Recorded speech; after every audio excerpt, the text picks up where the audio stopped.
Bonjour à toutes et à tous depuis Lusaka en Zambie. Ça fait maintenant un peu plus de 3 mois que nous y sommes arrivés en famille. Alors l'éducation en Zambie, officiellement, les écoles gouvernementales sont gratuites depuis 2002. Alors malheureusement, dans les faits, il reste quand même des frais administratifs qui dissuadent une bonne partie des familles. Il y a aussi la question de la distance entre le lieu d'habitation et l'école qui empêche aussi une autre partie des élèves de se rendre dans les écoles gouvernementales.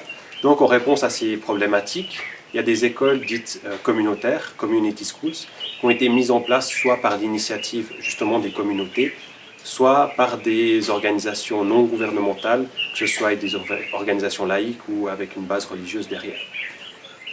Dans ces écoles, ce qu'on remarque, c'est vraiment un manque de moyens, très peu de moyens. Des classes sont composées le plus souvent d'une quarantaine d'élèves. Il y a un tableau noir, peu de livres et des élèves qui suivent comme ils peuvent les cours, certains n'ayant pas ou très peu de matériel à leur disposition. Une autre difficulté dans ces lieux d'éducation, c'est la formation des enseignants. La plupart d'entre eux n'ont pas de formation d'enseignants à proprement parler, de formation didactique, pédagogique. Ils sont juste des volontaires qui essayent d'aider les communautés, qui essayent de donner une éducation aux enfants. Certains d'entre eux n'ont même pas terminé le cursus complet de l'école zambienne. L'informatique, c'est aussi une matière qui est enseignée dans ces écoles, qui fait partie du curriculum officiel zambien, mais on s'imagine bien que dans des écoles avec déjà très peu de moyens, les outils informatiques sont aussi extrêmement limités. J'ai pu visiter 5 écoles dans les environs de Lusaka et effectivement j'ai constaté qu'il y a peu d'ordinateurs, voire pas du tout d'ordinateurs dans une des écoles, et que les quelques ordinateurs qu'il y a ne sont pas forcément en état de marche. Et encore, il faut compter avec les nombreuses coupures de courant qu'il y a ici. Il faut savoir qu'actuellement, il y a entre 10 et 12 heures de coupure de courant par jour, ce qui explique que la plupart des cours que les élèves reçoivent, c'est des cours théoriques. Donc ça veut dire que par exemple, ils vont savoir parfaitement la marche à suivre pour imprimer un document, le sauvegarder ou l'envoyer à quelqu'un d'autre, mais ils n'ont malheureusement jamais pu tester ça concrètement, pratiquement.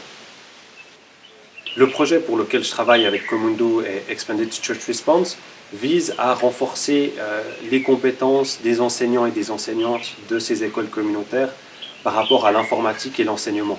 Donc le but, c'est vraiment d'aider les enseignants, de les coacher pour qu'ils sachent mieux utiliser les outils qu'ils ont à leur disposition.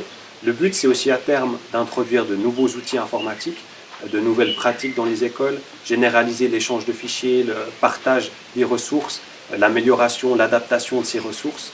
Et du coup, une partie de mon travail, c'est de chercher des solutions qui sont adaptées au contexte local, qui sont réalisables en sachant le peu de moyens à disposition.